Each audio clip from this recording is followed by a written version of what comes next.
tremendously, okay? So that is some of the experience I have with weak body part training. The other thing is, a major thing you guys can add to your weak body parts is occlusion training, all right?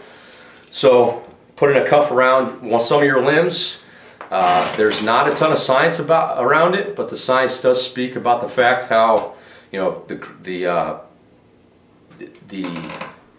introduction of the metabolites in the muscle, okay, and not letting them come out helps trap growth factors in the muscle. It helps create a substantial amount of hyperemia with a little bit of amount of weight, which means, say like you're doing a second workout on a body part in the same week or within a very close period of time. That means that you don't have to train with such a high load of weight, and you won't get so much mechanical damage, okay? And by mechanical damage, I mean muscular breakdown. You don't want to create mechanical damage, in my opinion, more than one time a week. So if you're training your body parts 2 or 3 times a week, you need to make sure one of your workouts is geared toward mechanical damage, which has to do with recruiting as much muscle fibers as possible and working strength. And then the other ones need to be more like pumper workouts, volume pumper workouts, just creating as much hyperemia as possible. Okay? Something to keep in mind with occlusion.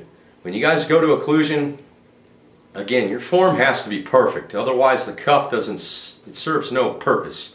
It needs to be an absolutely 100% isolated movement as much as you guys can, as much as you can make it so. To swing a weight around in a bicep curl, okay, you're not taking advantage of flooding that muscle with as much blood as possible. You're dispersing it into some of the stabilizing muscle groups, and that's defeating the purpose. Think of like a belt being put around a balloon that's not blown all the way up, okay? And your balloon's your muscle. And if you start to blow that balloon up little by little, that's like blood entering the muscle, blood and water entering the muscle, okay? And so it's going to expand, and eventually it's going to get to the point where that belt's tied around the balloon, and it's going to keep going, keep going, keep going. That's like occlusion, okay? So I'm trying to flood that muscle with as much blood as possible in that area. You want to facilitate it in one area. If you're putting it in all other areas, that cuff's not going to get tight enough. It needs to be very, very uncomfortable. You should really be looking forward to getting them off, and when you're done, you should have like an achy pump. That's good occlusion training. I've incorporated that into my legs and my arms and had tremendous, tremendous progress, not only in size, but definition and vascularity. Okay, it can really help with, if you're not very vascular, it can help with that tremendously. Okay. The last thing is balking. I don't really have too much to say about balking. Balking is stupid. Okay, the word balking is retarded. The idea, if you're looking to be in good shape and good health and continue to add muscle and stay lean, is you can't bulk. It takes time. There is a term called cyclical bulking. Okay, if you're not aware of it, please look it up and do some research on it. It works, all right?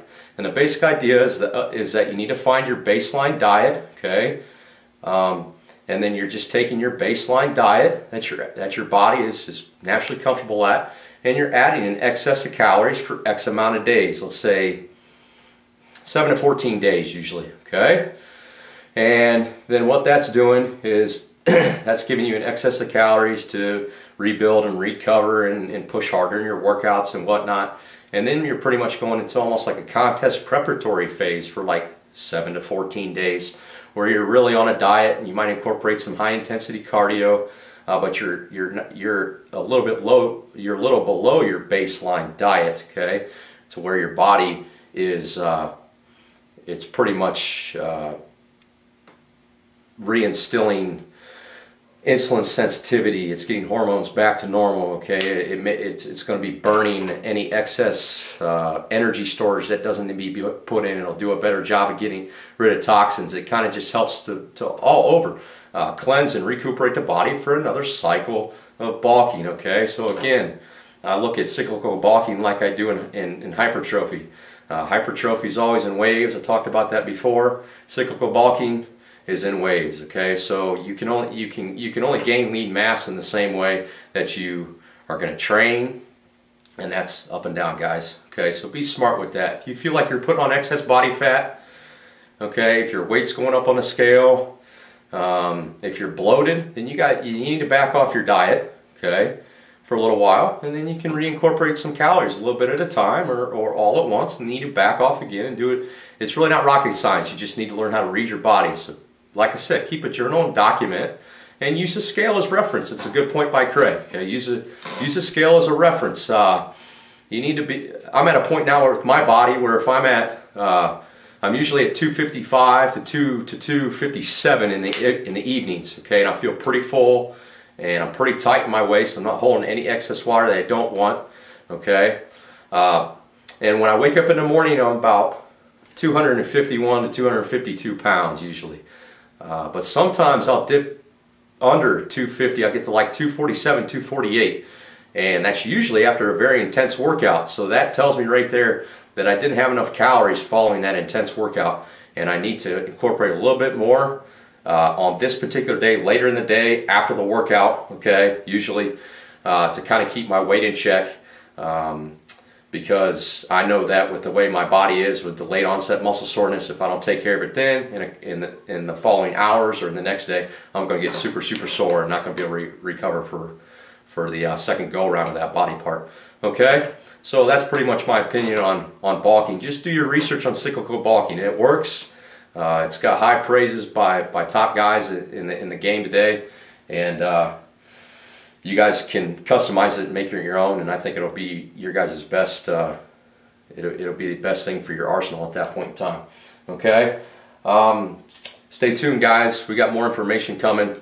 I think in the future I'm going to start to maybe do some clip videos of the training I'm going through. I'm going through like a hybrid version of MI40X and some other personal stuff that I do that works for me. So I'll give you guys some insight on that. Once I get all the workout templates typed up, I'll start going through that and showing you guys some video clips. Okay?